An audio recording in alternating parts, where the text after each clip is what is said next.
আমি একেবারে আইনের দৃষ্টিকোণ থেকে বা প্রাক্তন পুলিশ কর্তা অরিন্দম আচার্যর কাছে যাবো। অরিন্দম বাবু, কোথায় কোথায় আপনার দেখে মনে হয়েছে এই যে ক্যাথিড্রাল রোডে কালীঘাট তৃণমূলের 21শে জুলাইয়ের সমাবেশ হলো, কোথায় কোথায় আদালতের নির্দেশ বা যা যা আদালত স্পষ্ট শর্ত বেঁধে দিয়েছিল সেগুলো ভায়োলেটেড হয়েছে?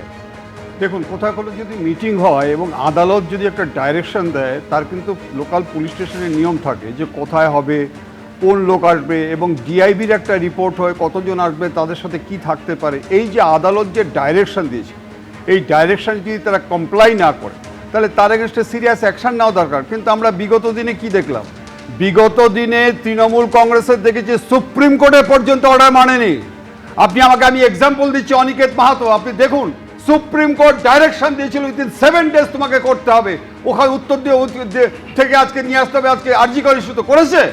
আমি বলছি যে একটা সরকার প্রতিষ্ঠিত একটা, আমি মনে করে থাকি যে ভারতীয় সংবিধান যদি আজকে আমাদের শান্তির পথ দেখায়, আপনি আমাকে বলুন যে এই তৃণমূল কংগ্রেস আজকে বিভিন্ন জায়গায় হাইকোর্টে শেল্টার নিচ্ছে, কিন্তু আমি দেখছি ওই হাইকোর্ট, ডিভিশন বেঞ্চ, সুপ্রিম কোর্টের ডাইরেকশন মিলছে না। আজকে যে ডাইরেকশনটা দিয়েছিল তার জন্য ভিডিও আছে, আপনি জানেন ভিডিও আছে, এবং লোকাল পুলিশ স্টেশন থেকে করে এবং গভর্নমেন্ট থেকেও আলাদাভাবে করে, যে ভিডিও উইল প্রুভ যে তারা আজকে ডিফাই করেছে কিনা, তারা কমপ্লাই করেছে কিনা। কিন্তু কুণাল ঘোষের বক্তব্যের তো কোনো দাম নেই। কিন্তু আমি মনে করে থাকি যে সরকার, বিগত দিনের সরকার, বিভিন্ন জায়গায় আমরা দেখেছি যে আজকে তারা আদালতের নির্দেশ পর্যন্ত মানছে না। কেন? প্রশ্রয় পেয়ে গেছে। আমি আপনাকে বলে দিচ্ছি, আগেকালের দিনে আমরা দেখতাম যে এসপি মিস্টার রসপাল সিংকে হাইকোর্ট আজকে অ্যারেস্ট করে দিয়েছিল যদি কমপ্লাই না করে। আপনি আমাকে একটা এক্সাম্পল দিন, দিনের পর দিন আদালতের আজকে ভায়োলেট করছে। কোন আজকে রাজনীতিবিদের এগেনস্টে আজকে অ্যাকশন আছে?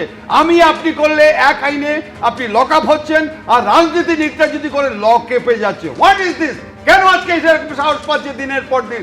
আমার মনে হচ্ছে আজকে আদালতের কিন্তু আজকে স্ট্রং ডিসিশন নিতে হবে, দরকার হলে এই পার্টিকে ব্যান করা দরকার। আমি দ্রুত প্রদীপ চট্টোপাধ্যায়ের কাছে যাওয়ার আগে ওয়ান লাইনার দেবনারায়ণ সরকার।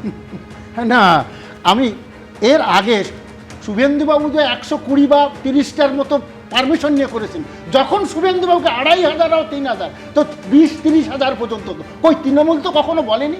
আর পুলিশ তো স্বতঃস্ফূর্তভাবে এইভাবে করেনি। এগুলো হচ্ছে এক পার্টির জন্য পুলিশ, হয় তৃণমূলের সময় তৃণমূলের পুলিশ, এখন বিজেপির সময় বিজেপির পুলিশ।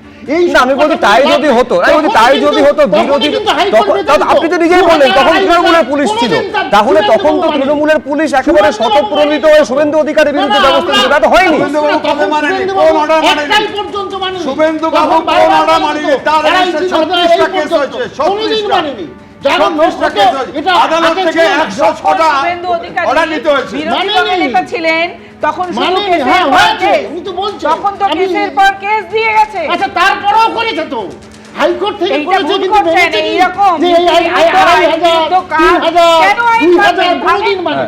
এবিপি আনন্দ, এগিয়ে থাকে, এগিয়ে রাখে।